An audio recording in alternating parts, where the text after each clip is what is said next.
যেখানে সফলতা থাকে সেখানে অহংকার থাকে না, আর যেখানে অহংকার থাকে সেখানে সফলতা থাকে না।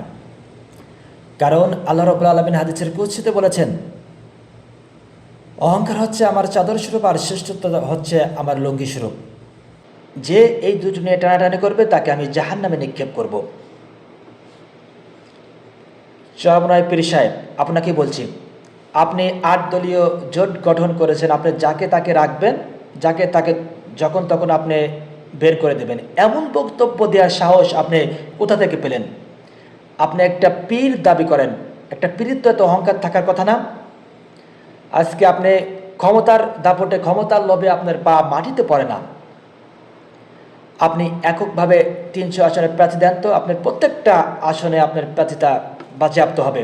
আর জামাত ইসলামকে বলছি, আপনারাও ধ্বংস হবেন এই চরমোনার মতো এই পীরের দলকে আপনাদের সাথে রাখার জন্য। কারণ এই পীর সাহেব হলো ধ্বংসের মূল।